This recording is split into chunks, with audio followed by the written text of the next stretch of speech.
je vous le donne. Pas de pierre, pas de construction. Pas de construction, pas de palais. Pas de palais, pas de palais. Ah, attendez, je vous rends vos souliers parce que j'ai peur de vous les agrandir.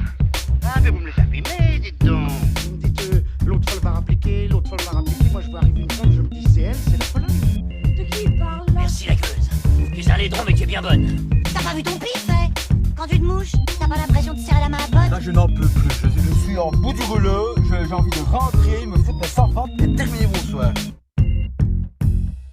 Avant d'être un film, Apocalypse Now fut un voyage. Un voyage dans la folie humaine, dans la démesure hollywoodienne, dans l'ombre d'un auteur prêt à tout sacrifier, y compris sa santé et celle de ses équipes. Voici l'histoire d'un tournage qui a frôlé l'apocalypse.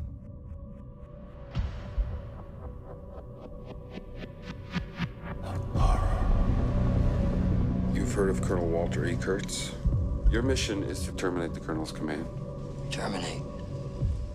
Terminate with extreme... Avant d'être un film, Apocalypse Now, c'est un livre. En 1899, Joseph Conrad publie Au cœur des ténèbres une exploration de l'âme humaine, sombre, moite et suffocante. 40 ans plus tard, Orson Welles rêve déjà d'en faire un film. Il veut lui-même incarner le personnage de Kurtz. Mais Hollywood refuse, trop risqué et trop sombre. Le projet reste dans les placards. En 1969, deux jeunes cinéastes nourris d'ambition et de rébellion créent leur propre studio, American Zoetrope, George Lucas et Francis Ford Coppola. Et l'un de leurs premiers rêves, c'est d'adapter ce livre de Conrad, mais en transposant l'histoire dans une guerre qui déchire alors l'Amérique, celle du Vietnam. John Milius écrit un scénario halluciné et George Lucas veut tourner au front, caméra 16 mm au point, un tournage réel au milieu de la vraie guerre.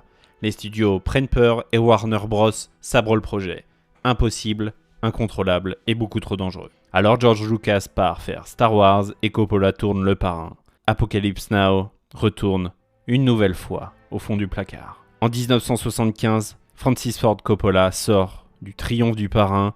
Il ressort le scénario, le renomme, passant de The Psychedelic Soldier à Apocalypse Now. Le scénario dépasse les 1000 pages, une épopée excessive et visionnaire. En mars 1976, les équipes de Coppola débarquent dans les Philippines avec ses enfants, Sofia, Roman et Giancarlo. Le casting, lui, ressemble à une roulette russe. Pour jouer Willard, Coppola pense à Nicholson, Pacino, De Niro et Hoffman.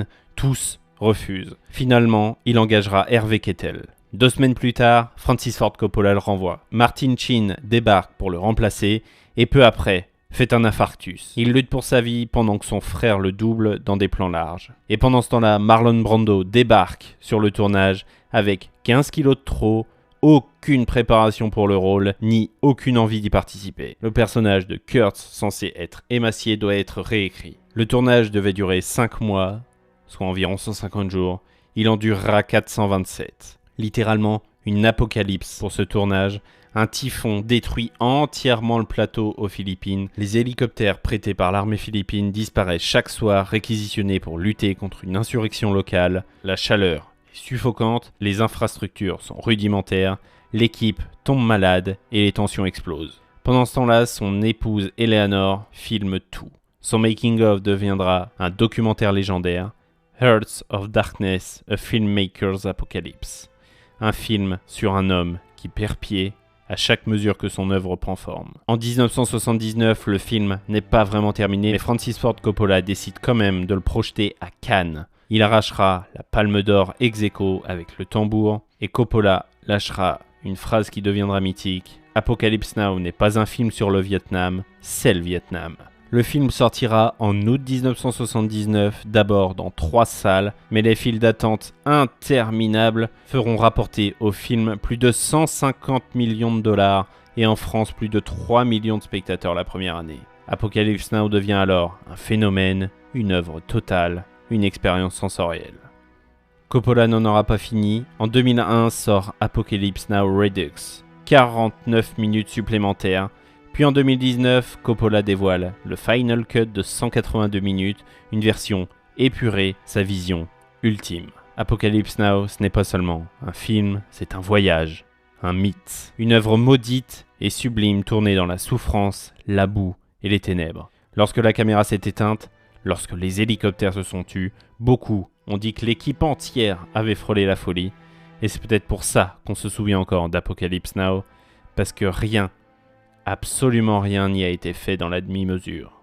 Et Apocalypse Now revient le 20 novembre dans une version intégralement restaurée dans un Blu-ray 4K sublime, ainsi que le documentaire Hearts of Darkness, intégralement restauré en 4K. C'est l'occasion ou jamais de découvrir ou redécouvrir ce chef-d'œuvre absolu. Et y a quelqu'un? Non, y a personne. Ah bon? Je vous l'avais dit que vous me le paieriez. Payeriez. Je vous l'avais dit. Désarmez-les et récupérez Nico. C'est pas moi. C'est qui alors? J'ai vu, je sais qui c'est, mais je dirai rien. Vous savez découper une sole, un loup, un turbo? J'ai des notions mécaniques. Bon, tout le monde règle sa montre. Mission, quelle heure est-elle? 14h12. Midi 5, parfait. Arrivée d'air chaud.